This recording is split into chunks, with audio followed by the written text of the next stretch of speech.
Hello and welcome to podcast 3 on building relationships through our building a school culture of academic optimism. On this podcast, as you probably noticed here, I added a video to this, and if you're interested in doing this in your own classroom as we incorporate more and more technology, if you're interested in doing a podcast like this, basically what I'm using here, I've got PowerPoint open, obviously, and then I've got FaceTime running for the video, and I'm doing a screenshot using the QuickTime Media Player. So those are all programs that you have on your computer you can use at any time. And if you have questions, I can certainly tell you how I made this podcast and help you out from that perspective. So um, as we go through this, we'll start with a little bit of a review of where we've been. I'm assuming as these podcasts kind of spread out, probably not everybody sits down and watches them all together. So we'll do a quick review, and then we'll get into kind of moving forward. How can we use this information that we've gathered, hopefully through watching these. Let's see here. Oh, okay, there we go. Just learning as we go here, obviously. So on the roadmap, we've gone through podcast 1. We did an introduction. You guys took the self-assessment, kind of saw where you fell on that spectrum between optimism and pessimism, and then connected some of that.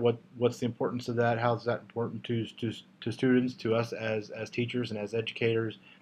And now we're on podcast 3, moving forward. And let's not forget about podcast 4, as I've got to put that together kind of with some of the research behind this and some videos from some of the speakers that are some of the authors that we've talked about are on podcast 4. So if you're interested in learning a little bit more about that stuff, that's available to you. And if you watch some or parts or all of that, you're more than welcome to. So going back, like I said, as a review, school culture, we're talking about the stories that make up the schools, our schools and our school in particular. So what stories do we tell ourselves about events at this school, and what stories do we tell others about the events at this school? And then the importance of that explanatory style. And particularly this last bullet point here, the 3 things we look at when we categorize explanations: the permanence, the pervasiveness, and is it personal? Is it internalized or externalized? We also talked about the optimistic child versus the pessimistic child, and kind of how they explain both good events and bad events, and it's important how we do those things. And then we talked about what influences child optimism. The mother's explanatory style, life crises, we didn't really touch on those. If you're interested, certainly I'd encourage everybody to go out and read Learned Optimism by Martin Seligman. It's a really good book, but then what we really focus on is that thing that we can't control, which is the adult criticisms and how we talk to students, how we explain things to students. Also, another review thing is why this is important, and the fact that children who learn from teachers and in schools that exhibit academic optimism perform at or above their ability level compared to their peers, and that's regardless of socioeconomic status, race, or previous academic achievement. And I think that's really important. That's what makes this important as we're seeking to move towards a really good school, to a school that's excellent in so many ways. The other thing, I guess, kind of the common sense piece of this is if students at a school where the teachers believe they can learn, their parents believe they can learn, they're going to be more apt to believe they can learn and be able to do better. So that's kind of the common sense piece of this. But then you've got the sites there as well. This is just putting that same thing into a model. I'm not going to talk much about the model, just show it out. You can see the culture of academic optimism tied to goals and motivation, cooperation between students, teachers, and parents, and that leads to the greater academic achievement. If you're interested in what the rest of this means, I encourage you to watch podcast 4. I'll put another plug in that for that. Like I said, I spent some time putting it together. I think it's interesting, so hopefully you might as well. And then we talked about Peterson's definition of academic optimism, or a culture of academic optimism within a school.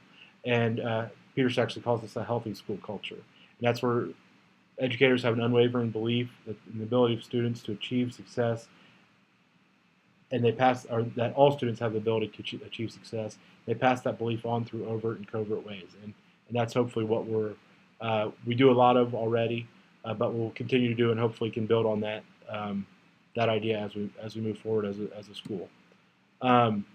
All right, so now into kind of things move forward. How do you move towards academic optimism?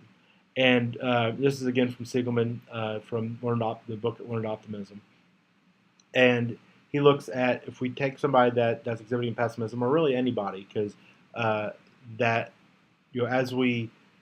uh, as we look at certain events, challenging events in our lives, we have to learn to listen to that kind of voice in our head, if you will, and then we can change, kind of learn to argue with ourselves. I think is probably the best way to put this.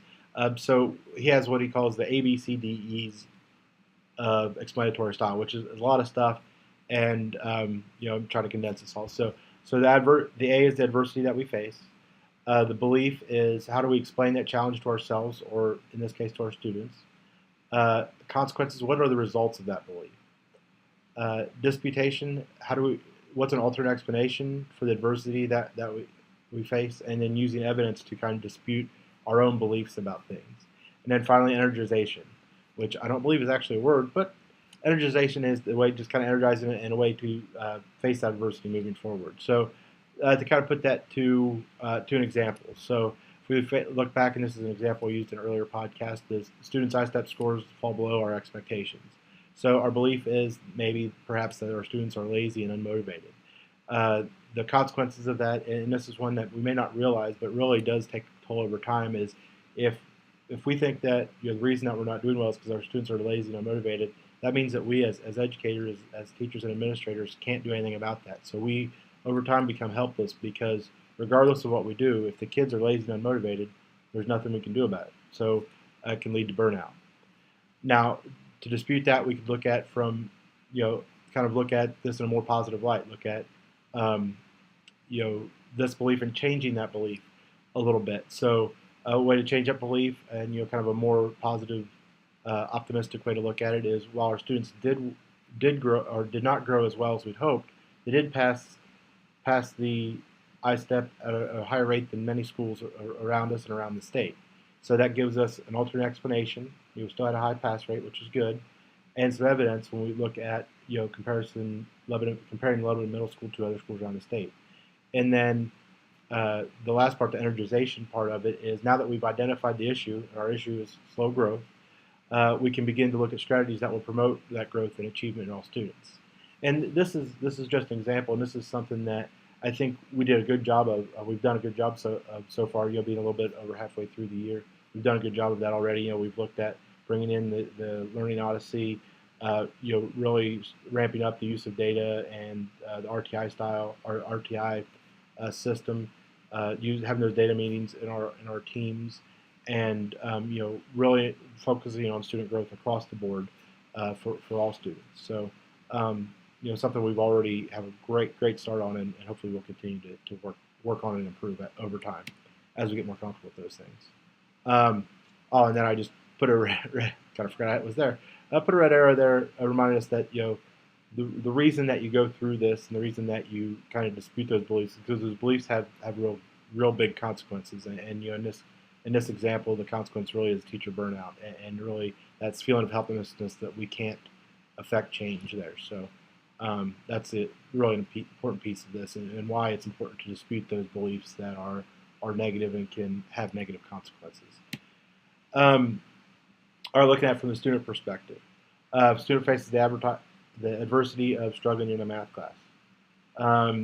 So their belief is that they're not good at math. Consequence of that is the student gives up easily.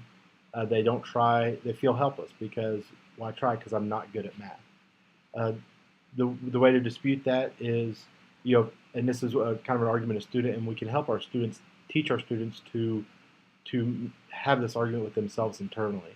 So to dispute some of these negative beliefs that many of them hold. So a way to dispute that belief is that this level of math is difficult for me. I haven't always been bad at math, so that's an alternate explanation. In fact, I got a B in math last year, so that's evidence. And then the energizing part of that is I need to try another strategy to understand these concepts. Maybe I can attend tutoring or work with a friend who seems to understand it better than I do. So this is an example of you can change that mindset, and that's what we really want out of our kids is when they face challenges, rather than giving up, We want them to be able to work through those challenges and move forward with it. So that's an important piece of this.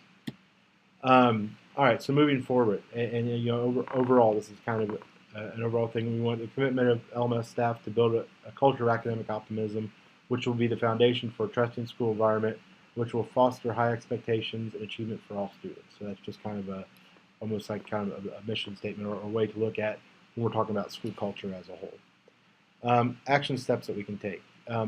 First is change that conversation. Reconsider how we explain various events to ourselves and to others, and to look at those that A, B, C, D, E. What's our adversity? What's our belief? What's the consequences of those beliefs? How do we dispute that? And can we do moving forward? What's energizing steps can we take? We can develop a culture, develop a school culture committee. This is something that I'd really like to see happen, where we have a representative from each team. We meet kind of on a regular basis, and we plan and implement the culture curriculum that we'll use during the seminar. And I think, personally, my preference would be to use Learned Optimism as a piece of that. We help students think about and modify their explanatory styles, and we'll talk about that using that RTI framework that we've already set up using academic data. Kind of look at that from a culture standpoint, also a character standpoint, a character development standpoint.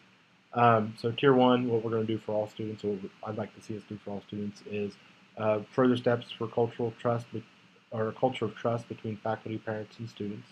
Introduction of Learned Optimism program and seminar, teaching students how to dispute those negative beliefs and move towards a more optimistic outlook, and therefore be able to overcome challenges and work past challenges rather than give up when they face challenges.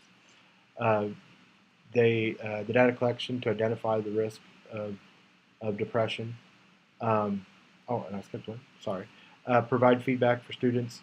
Giving thorough feedback and students real feedback on not just what they got right and what they got wrong, but how they can kind of learn from those mistakes. Because that's ultimately what we want, is students to be able to learn from their mistakes and do better as they move forward. Collecting data, just some examples. There's some explanatory style assessments.